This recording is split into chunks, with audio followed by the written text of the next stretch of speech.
Kenalkan, nama saya Nathanael Yusa, saya dari TOI 1B, absen 21. Halo, perkenalkan nama aku Raihan Akbar dari kelas 1B TOE absen 24. Saya Pramudia Jaidan dari 1B TOE absen 22. Halo, nama saya Rizky Hanimoliji, absen 25 dari kelas 1B TOE. No, no, no, no, no, no, no, just like the wind. One touch like it.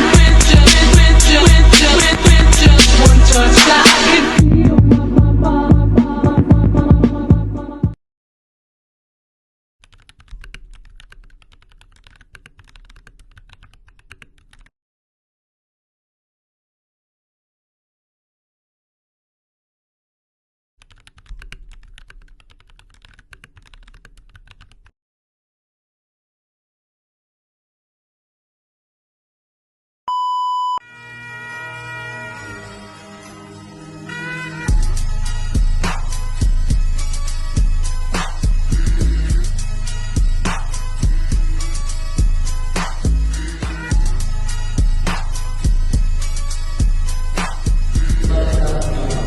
Jadi di sini terdapat kotak P3K.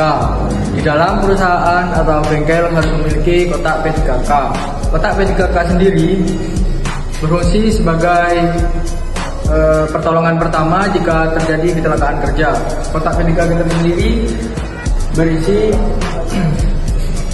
antibiotik sebagai pembersih luka, atau jika terjadinya luka sayat bisa menggunakan kapas untuk membersihkannya biar tidak terjadi infeksi.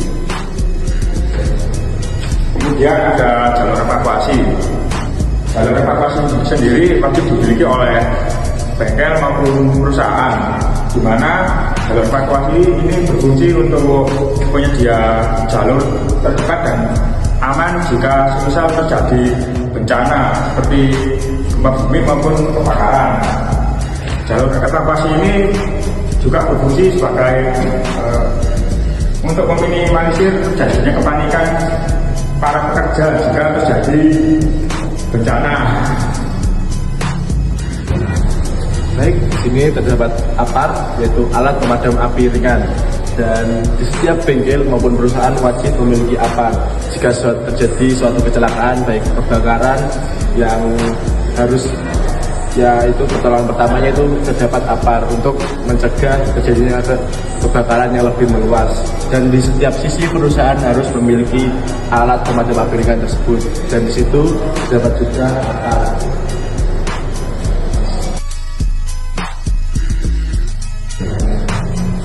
Nah, itu tadi adalah alat-alat safety yang ada di gedung CTM untuk memfasilitasi keselamatan yang ada. Selanjutnya kita akan membahas tentang alat-alat safety yang ada pada tubuh kita sendiri untuk melindungi tubuh kita sendiri dari kecelakaan. Yang pertama bisa dilihat dari atas kepala saya. Di sini saya memakai safety helmet yang mana fungsinya untuk melindungi kepala dari benturan-benturan yang ada, untuk seperti dari benda tajam ataupun benda tumpul. Kemudian saya juga memiliki masker di sini. Di sini masker fungsi untuk melindungi pernapasan saya di bengkel agar tidak membuat sesak nafas ataupun infeksi-infeksi pernapasan lainnya. Kemudian selanjutnya saya menggunakan sarung tangan safety gloves di tangan saya, yang mana fungsinya adalah untuk melindungi tangan dari berbagai benda yang tajam dan hal-hal seperti benda-benda yang mungkin kimia dan panas lainnya, yang mana itu bisa mengurangi dari luka goresan ataupun luka-luka lain yang dapat menimbulkan sakit pada tangan. Kemudian selanjutnya saya menggunakan wear pack, yang mana wear pack kita adalah baju praktik yang mana melindungi tubuh kita dari segala luka-luka, sayatan ataupun luka-luka benda tumpul yang bisa melukai tubuh. Contohnya seperti dari silet ataupun benda-benda lancip lainnya. Kemudian selanjutnya kami memiliki safety shoe, yang mana fungsinya adalah untuk melindungi kaki dari tertimpa benda-benda yang tumpul berat ataupun yang lain-lain. Bisa juga untuk melindungi kaki saat kita melangkah mungkin terinjak seperti benda-benda tajam di bawah agar tidak menembus ke dalam kaki. Nah, itu tadi adalah sekilas tentang alat-alat safety yang digunakan oleh pekerja-pekerja di tempat konstruksi.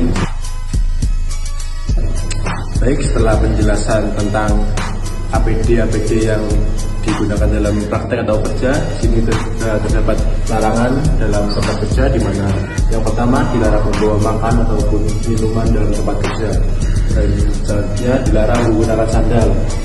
Larangan ini bermaksud untuk menjaga kita dari resiko yang ada, di mana di dalam tempat kerja sendiri pastinya banyak benda-benda tajam ataupun benda tumpul yang dapat melukai kaki kita, dan juga dilarang membawa tas, juga dilarang smoking.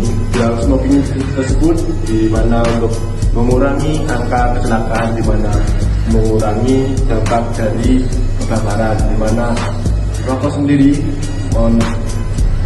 membuat ataupun dapat menimbulkan percikan untuk kebakaran, dan kita dilarang merokok untuk mengurangi hal tersebut. Dan juga jagalah kebersihan dalam tempat kerja, di mana kebersihan tersebut harus dijaga untuk mengurangi resiko-resiko yang lainnya.